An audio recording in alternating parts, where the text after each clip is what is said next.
The Gears of War franchise is a long-standing franchise of the Xbox brand ever since the beginning. And while this franchise is a franchise that never really appealed to me, due to the influence of some of my closest colleagues, I decided to give this franchise a shot. The only problem is, on PC, Gears of War 2 and 3 do not exist. And as such, due to this, I didn't play Gears of War 1, as it doesn't make sense to start the trilogy that I can't even finish. And no, I'm not buying an Xbox just to play Gears 2 and 3. That said, after watching a recap video and playing Gears of War 4, Gears of War 4 as such is a soft reboot, and the perfect place for a new player to come in who is not necessarily familiar with what happened with the original Gears of War trilogy. That said, having watched the video to get caught up, having played through Gears of War 4, I have to say it was a good thing that I didn't play the original trilogy.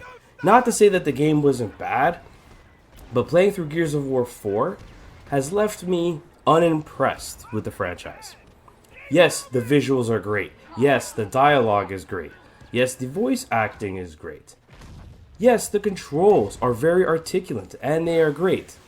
Overall, I think the game as a whole is a great game.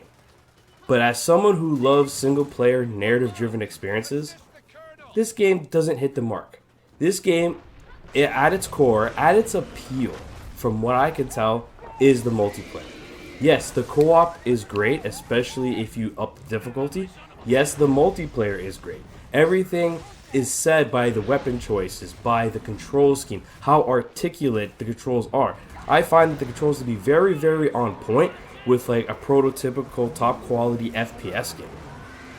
When I compare this to a game like The Order 1886 back in the early days, or the Uncharted franchise, which is also a cover-based shooter, those controls were clunky in comparison to what Gears offers, and that bodes well for the multiplayer part of this game.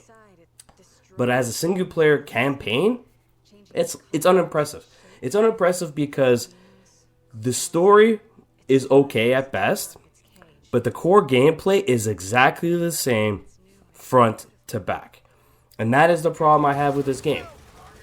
The first about 2 acts of the game were solid, where they go over the backstory, then you introduce to the current characters, the characters themselves, you're learning about each of every one of them, JD, Kate, Dell, you're learning through all of them all. It's right when you get to Act 3 that this game bogs. Act 3, after you lose JD's father, Marcus, the whole act, it's literally 90 minutes of follow a monster to a new area, clear out the area, the monster escapes, chase him down again, rinse and repeat for 90 minutes. And there's no story progression of any kind, not even in between your current cast of characters. Nothing. I mean, sure, the gameplay was good and it was fun for the first 30 minutes, but another 60 minutes after, dear God, it bogged it down. That being said, after the end of the game, and as well as the beginning of the game, this is where the game shines, because in the beginning of the game, you have cool set pieces like when you're on the bike with Marcus, shooting down a plane. And then in the later parts, you're rappelling up this huge scaffold, and you have to dodge debris. These moments were fantastic moments. And keep in mind, I'm not even touching on the mech moments that you get at the end of the game, which I wish there was more of them. Because those are the moments where I'm like, God damn, this is good. But it's so few far in between that the core gameplay from a campaign perspective is repetitive. For multiplayer, great. Unfortunately for me, third-person cover-based shooters, the multiplayer is never a thing for me. I didn't play The Last of Us. I didn't play Uncharted.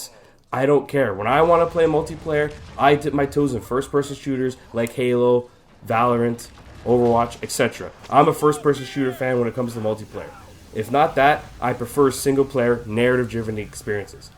And like I said, the narrative in Gears of War, it's good, but not the best I've seen.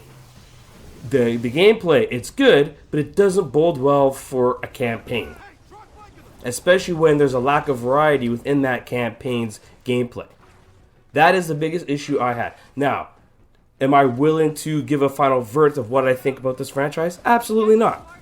I'm still going to play through Gears of War 5. And I am told, by my closest confidence, that Gears of War 5 is the one that really opens it up, that really changes things up.